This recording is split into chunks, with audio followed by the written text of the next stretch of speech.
Namaste guys, ChristianRLong, Life Enhancement Consulting, giving you a big and beautiful shout out on this Wednesday evening here in Denver, Colorado. It feels way later than it actually is. It's 5:50 p.m. Mountain Time right here in Denver. I don't know where you are in the world and when you're watching this, but hopefully you're having a phenomenal, beautiful, amazing, glorious, magical day. Shelly, Namaste. And as you guys know, we do these streams pretty regularly. We jump on, we talk about energy healing, meditation, practical spirituality. Michelle, Namaste. We have a Shelly and we have a Michelle. And I want to jump on and talk a little bit about relationships. For those of you who have been following the Facebook post for the past couple months or so, you noticed that I did this love article, right? This love article was took me 14 hours to write. Lots of focused effort, pouring out my thoughts, pouring out my feelings, pouring out my insights, getting insights as I was writing it.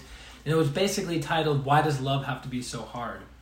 And so last night, having a hard time going to bed. So when I have a hard time going to bed, I either do inner work, part of my spiritual practice, or I will read.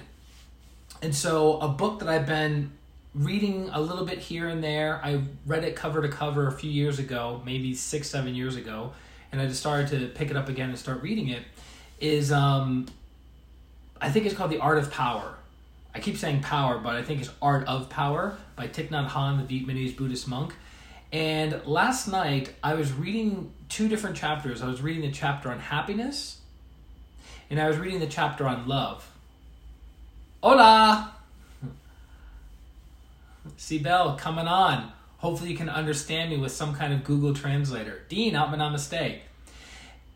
And I read his book on how to love, which was this teeny tiny little itty bitty baby book that had huge nuggets, big fat nuggets. Angela, Namaste, that I got a tremendous amount of value out of.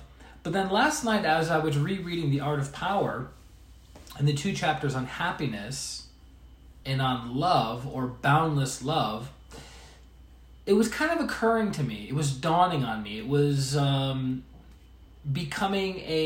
moving from theory, right? Moving from theory to an experiential understanding, which would be wisdom, right? Wisdom, as Grandmaster Choa Kok Sui defines, wisdom is connected to the forehead chakra, which allows you to, James, Namaste, good to have you back on, which allows you to look into the inner world. And from wisdom comes all other things. So basically, you're able to see things with form and understand them deeper. So people might be presenting a certain way physically, right?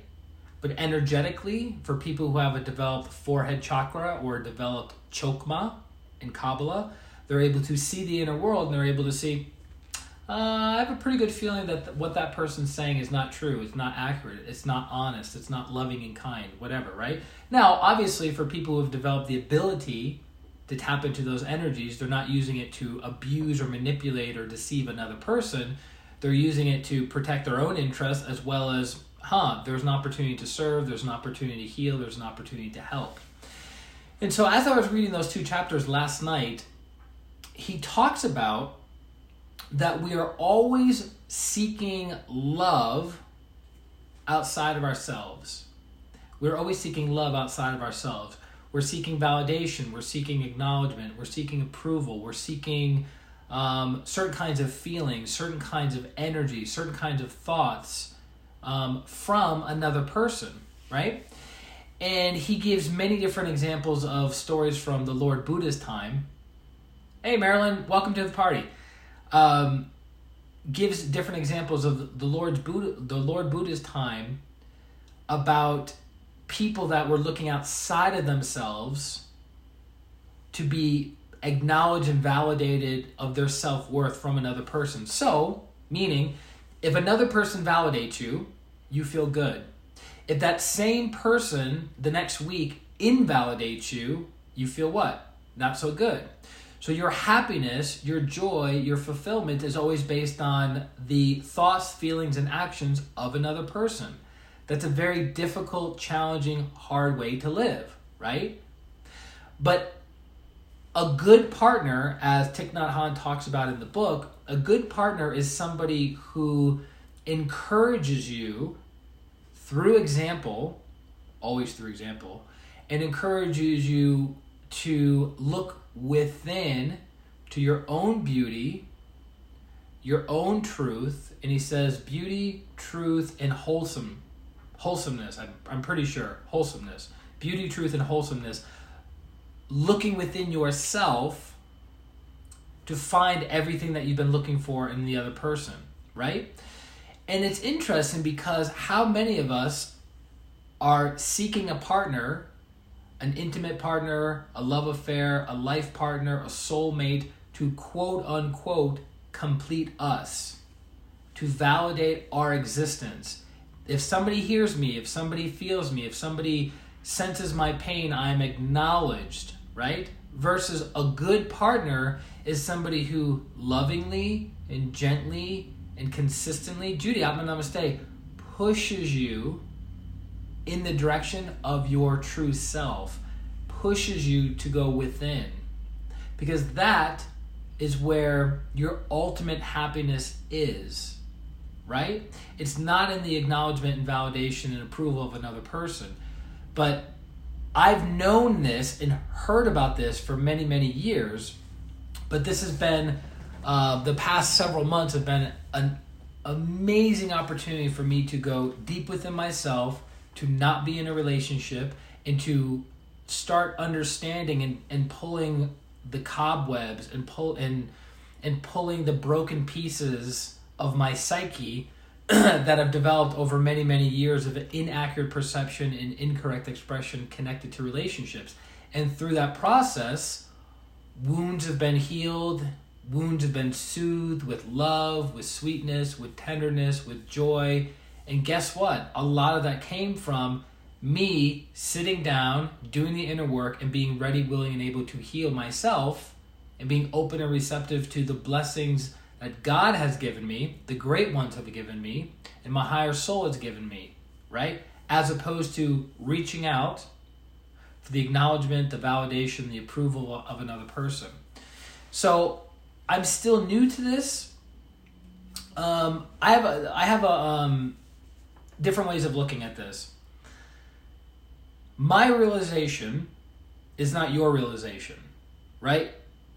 All the struggles, the challenges, the trials, the tribulations, the hardships, the heartache, the things that I've gone through in my life have brought me to this point right now. I'm not saying that my realization is your realization, right? And also, I'm a big believer that you got to practice what you preach. You have to walk the walk, walk the talk, walking, dealing with everything. You have to be an embodiment and example of that teaching. So this is still relatively new in my awareness and in my realizations. But that being said, I've noticed almost lifelong, definitely adult lifelong patterns that I've had for 20 years have dematerialized, have dissolved, have been eradicated. And it has been very freeing, very liberating, and very healing for me. So if anything, I want to encourage you to look within. I want you to encourage your motives as to why you do what you do. And that actually was the chapter on happiness, because I want to cover a couple topics tonight. So the chapter we just talked about from The Art of Power is on boundless love, really relating it to the self, right? And then the other chapter before that was a chapter on happiness. Hello, Judy.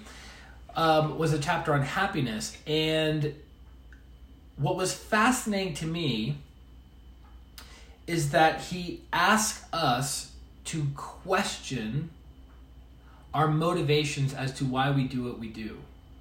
To question our motivation as to why we do what we do. Because in general, most of us do things for power, for money, for fame, or for sex. Power, money, fame, or sex. That is a driving force, a motivating factor for the majority of the world's population. We want to be known by more people. We want to have more power, more influence, more respect, more dignity, more recognition, right? We want to have more money to do more fun things with, right? And then we want to have as much sexual variety or intimate variety as possible, right? In general, I'm talking in generalities. And the interesting thing is, none of those things long-term will create happiness within you, right? How many of us, myself included, have had a goal? We worked super, super hard, super diligently, focus. We accomplished the goal. And after a week or 2 weeks of accomplishing that goal, our emotional set point is about the same. Right? You're like, I really want that raise at work. You become industrious, you do all the necessary things, you get the raise, you get the promotion, and is this all there is? You're super, super excited to get the new car. You're like dreaming about it, fantasizing about it. You're drawing pictures of it. You're putting it on your dream board. You're calculating the payments, you're setting aside the down payment, blah, blah, blah, blah, blah, blah, blah. You get the dream car, and a week or 2 weeks later, you're like, is this all that there is? Right? We seek the life partner, the soulmate, the twin flame, the whatever. We get that person, right? We get that person. It's such a weird way of looking at it. We get that person, and then what?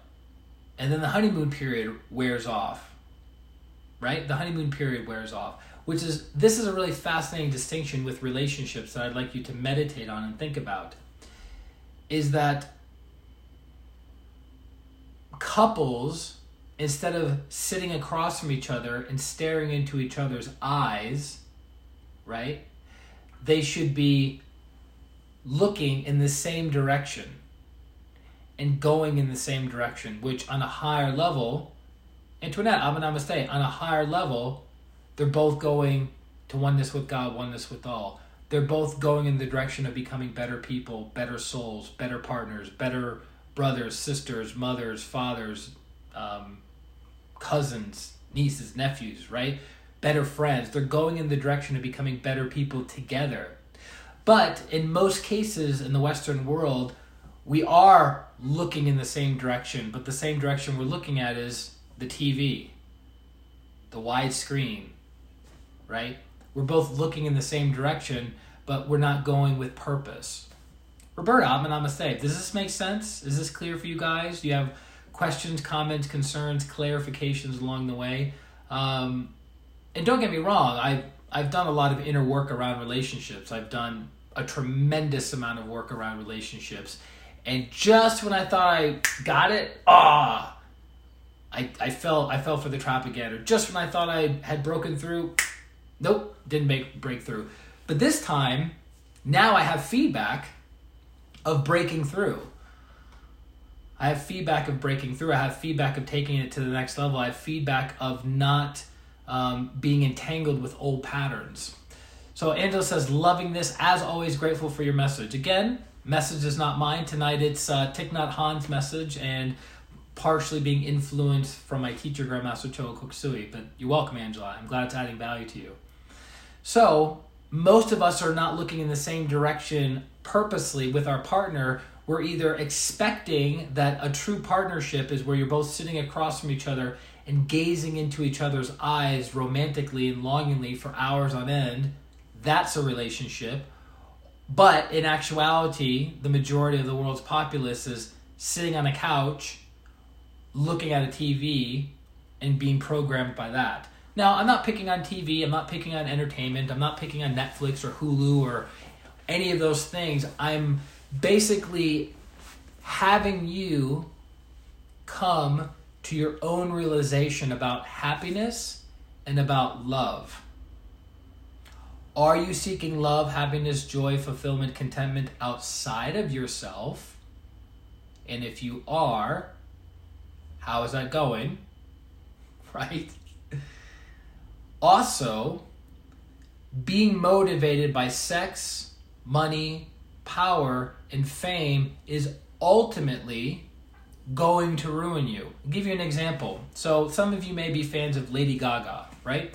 And about 2 years ago, she did a Netflix special kind of documenting where she came from, her trials, her struggles, her tribulations, and where she is now, right? This is a woman that, Amanda, namaste, this is a woman that in 1 year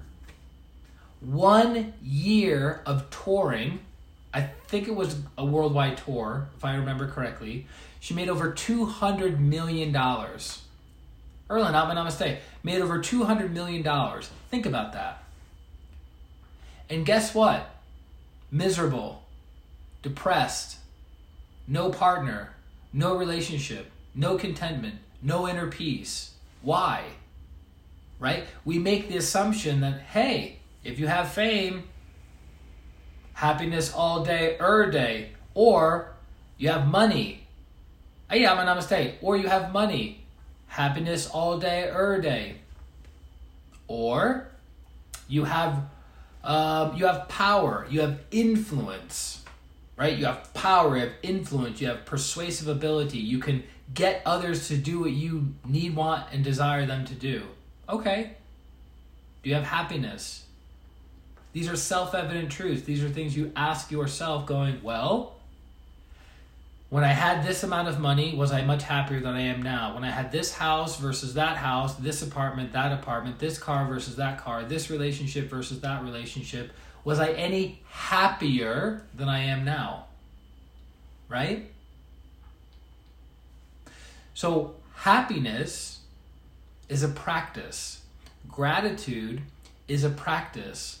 Loving oneself is a practice. Ted, namaste. Always good to have you on. He's giving a shout out from the Philippines. I think there's a 16-hour difference. What? I know I have a client in Australia and it's a 16-hour difference. Blows my mind. 16-hour difference. We're all over the place. So is this making sense to you guys? I'm not here to preach. I'm not here to get on a soapbox. These live streams we do are about inspiring, about educating, about encouraging you to go within, right? I'm not your guru, and every great teacher has said, go within, go within, go within, go within, go within. All the answers that you are seeking are within. Now, we have friends, we have family members, we have intimate partners, we have strangers, we have teachers, we have mentors, we have coaches, we have people that prod us and poke us and ignite inspiration with us. But at the end of the day, our happiness is within our hands. Our joy is within our hands. Our gratitude is within our hands, not another person's. Because as soon as you take your happiness and put it in the hands of a loved one, a friend, family member, coworker, boss, client, when that person changes their mood, because our moods change and fluctuate constantly, then guess what? Your mood also changes. But if you develop the ability to be happy at will, to be joyful at will, Lorena, namaste, good to have you back on. Happy at will, joyful at will, blissful at will, wise at will. It's kind of a weird way of saying it. Wise at will, right? Then you are empowered moment by moment by moment. And then guess what? As you radiate love, as you radiate joy, as you radiate beauty, as you radiate gratitude, guess what? You awaken those qualities within other people. You awaken those qualities within yourself and those around you. So rather than sitting down and telling your partner, you know what, partner? You need to be more loving. You need to be more kind. You need to be fill in the blank. You are loving. You are kind. You are compassionate. And that energy radiates and permeates your environment and all the interactions and connections that you have with other people. It's beautiful, right? And that will never fully develop if you're always expecting the external world to give you those things. Does that make sense? Is that clear? God, this workout, I don't know what they call it, these workout blazer, sweating, burning up, super hot in this thing. Mental note, don't work out, then put this on, then do a stream. Don't recommend it. So, that being said, do you guys have any other questions, comments, clarifications about relationships? Because that's kind of where we started with tonight's live stream. And that's just not intimate relationships, it's all relationships, but what are we most interested in developing, interested in understanding? It's the relationships we have with our intimate partner. But here's the even more important relationship, the relationship with the self. That is the most important relationship of all relationships. Avani, I'm going to say, is the relationship with the self. Man, it's like, you know what's the most frustrating, but it is what it is? It's having heard these things from other people at least minimum of 10 years ago. Hearing, right? Hearing, not really listening, but hearing. And as I heard, hey, focus on yourself, love yourself, blah, blah, blah, blah, blah, wah, wah, wah, wah, wah, Charlie Brown, it went in one ear and out the other. So here we are, 2020. The body's starting to figure some things out. Judy says, thank you, inspirational, great reminders. You're very welcome. This soul is starting to figure out these things, are starting to integrate some of these lessons into its life. Not perfect. I'm still going to make mistakes. That's just the nature of being a human being. But as Master Cho would say, the goal is to make, I think I'm combining two quotes of his, is to make less mistakes the next day and to not make the same mistake again. So that's what we can hope for. So I hope that helps. I hope that inspires you. If I can assist you in your healing process, which I can, because I have 15 years of doing it. I love doing the work that I do. I love the coaching aspect. I love the healing aspect. I love seeing people transform. It's highly rewarding to me. If I can help you on your path, definitely go to ChristianRLong. It's my name, ChristianRLong. It's my website. Sign up for a distant pranic healing session. We do it over FaceTime, Skype, Zoom, whatever's the most convenient for you. And that's it. Super, super easy. And if you guys have any suggestions of future topics that you would like us to cover, let me know. Could be on relationships, could be on health, could be on meditation, yoga. I have 20 years of experience in this world. Keep in mind, we're going to keep it to 3 main topics: energy, healing, meditation, and practical spirituality. But within those 3 topics, there's thousands of subtopics, right? Not that I'm an expert in all of those 1,000 subtopics, but I have a good working practical knowledge of a lot of those things. So let me know if I can assist you in your healing process, your transformational process. That being said, thank you very much for joining, for sharing your time, energy with the group. May the good karma come back to you many, many, many, many times in whatever form your heart's desire. And I look forward to connecting with you very, very soon. This is Christian Long, Life Enhancement Consultant, wishing you a beautiful day, a beautiful week, and a beautiful life. Atma, Namaste. Bye-bye.